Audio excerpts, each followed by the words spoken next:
9월 9일 금요일, 오늘부터 추석 명절이 시작이 됩니다. 그리스도 안에서 평안과 감사가 넘치는 명절이 되시기를 바라고 축복합니다. 오늘 본문 에베소서 4장 17절에서 24절까지의 말씀을 통해서 새 사람을 입으라 라는 제목으로 말씀의 은혜를 같이 나누겠습니다. 소설 식물인간은 세계적인 문학상을 받은 수작입니다. 하지만 그 내용을 보면 그리스도의 복음과 그 생명을 받지 못한 인간의 허탄함을 깊이 느끼게 됩니다. 철로역정에서 주인공 크리스천 씨는 자신이 살고 있는 성이 곧 하나님의 진노로 망할 것을 전도자로부터 듣고 알게 됩니다. 그래서 그는 좁은 문을 향해 떠납니다. 주인공이 살고 있던 성을 그래서 장망성이라고 합니다. 장차 망할 성이라는 뜻입니다. 이는 우리 그리스도인들에게 복음으로 세상을 어떻게 바라봐야 하는지를 가르쳐 줍니다. 하나님을 모르고 예수 그리스도의 복음을 거부하는 사람들은 장차 망할 성에 살고 있습니다. 아무리 바쁘고 부유하게 살아도 그 인생의 끝은 결국 하나님의 심판과 진노로 이어집니다. 그래서 그 인생은 허탄합니다. 성도는 장망성을 떠나 좁은 문을 통과하여 시온성으로 향하는 사람입니다. 많은 교인들이 장망성을 떠나지 않고 그 안에서 복받기를 원하며 종교 생활을 하고 있습니다. 오늘 본문을 통해 옛사람과 새사람의 의미를 잘 이해하고 깨닫기를 바랍니다. 하나님 없는 이방인의 삶이 어떤 것인지에 대해서 17절에서 19절까지의 말씀을 같이 읽겠습니다. 그러므로 내가 이것을 말하며 주 안에서 증언하노니 이제부터 너희는 이방인이 그 마음에 허망한 것으로 행함같이 행하지 말라. 그들의 총명이 어두워지고 그들 가운데 있는 무지함과 그들의 마음이 굳어짐으로 말미암아 하나님의 생명에서 떠나 있도다. 그들이 감각 없는 자가 되어 자신을 방탕에 방임하여 모든 더러운 것을 욕심으로 행하되. 자, 지금 이 본문은 에베소 교회의 성도들에게 보내는 편지인데 수신자들은 대부분 이방인 출신의 그리스도인들입니다. 그들은 당연히 이방인들의 삶을 살아왔습니다. 그러나 이제 그리스도 안에서 새로운 존재가 되었기 때문에 더 이상 이방인들의 삶을 되풀이해서는 안 됩니다. 바울 사도는 에베소 교회 성도들에게 이방인의 삶을 따라가지 말라고 당부합니다. 이방인들은 그 마음에 허망한 것으로 행하는 사람입니다. 물론 이방인들 중에도 많은 책을 읽고 철학을 하고 선한 일을 하면서 사는 사람들도 있습니다. 그러나 그리스도의 생명이 없으면 모든 것이 허탄하고 헛됩니다. 그 끝이 생명이 아니라 진노와 심판과 사망과 멸망으로 이어지기 때문입니다. 그리스도를 만나기 이전의 이방인들은 총명이 어두워져 있습니다. 그들은 무지합니다. 그들의 마음이 굳어져서 하나님의 생명에서 떠나 있습니다. 그 당시 헬라인들은 그리스 철학을 공부하고 배우는 것이 당연한 사람들입니다. 지성적인 사람들이고 토론과 논쟁에 능합니다. 그러나 하나님의 생명에서 떠나 있습니다. 많은 지식으로 인해서 오히려 마음이 굳어지고 교만해져 있어서 쉽게 복음을 받아들이지 않기 때문입니다. 그들은 감각 없는 자가 되어서 자신들을 방탕에 방임하여 모든 더러운 것을 욕심으로 행합니다. 그들은 자신들의 지성으로 옳고 그름의 기준을 스스로 판단합니다. 하지만 우리의 인생을 판단하시는 유일한 재판관은 하나님 아버지이십니다. 아무리 세상적인 지식이 많아도 그들 스스로의 악을 선으로 바꿀 수 없습니다. 자신들이 아무리 선악의 기준을 바꾸어도 변함없는 주권자는 오직 하나님이십니다. 자, 이제 본문에서 사도 바울은 그리스도 안에서의 새 사람에 대해서 말하고 있습니다. 20절에서 21절 말씀을 읽겠습니다. 오직 너희는 그리스도를 그같이 배우지 아니하였느니라.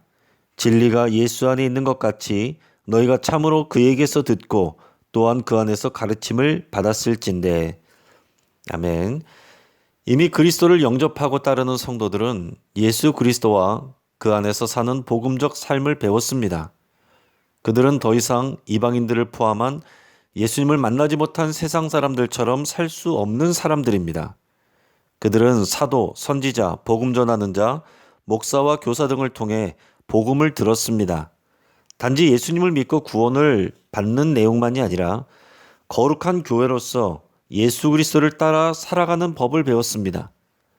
그래서 온전해지고 봉사일을 하게 되었습니다.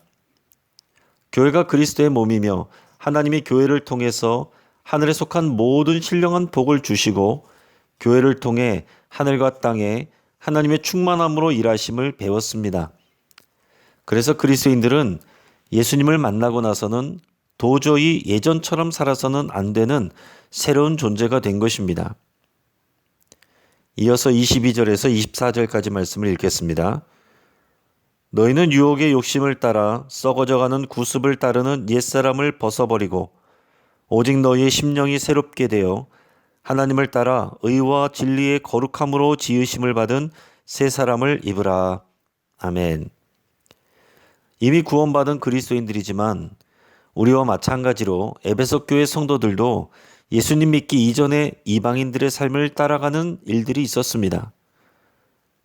그래서 바울 사도는 권면합니다. 너희는 유혹의 욕심을 따라 썩어져가는 구습을 따르는 옛사람을 벗어버리라. 행복과 성취와 쾌락을 추구하며 살던 옛사람의 존재는 이미 그리스도인과 상관이 없습니다. 그런데 그러한 구습을 따르는 일들이 여전히 있습니다. 바울 사도는 그러한 옛사람을 벗어버리라고 성도들에게 권면하고 있습니다. 여러분, 예를 들어서 밖에서 오물을 뒤집어 쓰고 흙투성이가 되었다가 돌아온 사람이 깨끗이 목욕을 했습니다. 그리고 나서 다시 그 더러워진 옷을 입고 생활한다면 얼마나 황당하고 어리석은 일이겠습니까? 그런데 우리의 실제 삶에서는 그러한 일들이 많이 일어나고 있습니다. 예수님을 믿지만 여전히 옛사람의 생활 방식으로 살아가는 그리스도인들이 있는 것입니다. 지금 여러분은 어떻습니까? 그리스도인들은 옛사람을 벗어버리고 심령이 새롭게 되어야 됩니다. 이미 우리는 그리스도 안에서 새로운 피조물이 되었지만 날마다 옛사람의 더러운 옷을 다시 벗어야 됩니다. 습관적으로 옛사람의 습관을 따르는 옷을 입기 때문입니다. 매일 우리는 새 사람을 입어야 됩니다. 매일 새로운 존재가 된다는 말이 아니라 새로운 존재로서의 삶의 방식을 입어야 하는 것입니다. 그리스도인은 의와 진리의 거룩함을 추구하는 삶을 살아야 됩니다. 진리를 따르면 거룩함과 의로움을 추구하게 됩니다. 그리스도인들은 예수님을 모르는 사람들보다 훨씬 더 높은 윤리적인 수준으로 살아야 됩니다. 구원을 받기 위해서가 아니라 이미 구원받은 새로운 존재이기 때문입니다. 이제 말씀을 정리하겠습니다. 예수님을 모르는 이 세상은 허탄하고 허망합니다. 하나님의 진노와 심판 아래에 있습니다.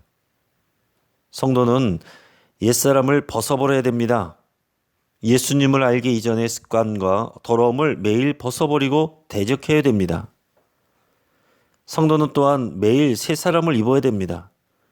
이미 그리스도 안에서 새로운 피조물이 되었기 때문에 구원을 받기 위한 선한 일이 아니라 구원을 받은 새 사람으로서의 선한 일을 추구해야 합니다. 이것은 우리의 짐이 아니라 영광입니다. 이제 말씀을 붙들고 같이 기도하겠습니다. 세상의 허탄함을 쫓아가지 않기로 결단하고 기도할 수 있길 바랍니다. 우리 삶에서 예수님을 알기 전에 비복음적인 가치관과 생활 방식을 버리기로 결단할 수 있길 바랍니다.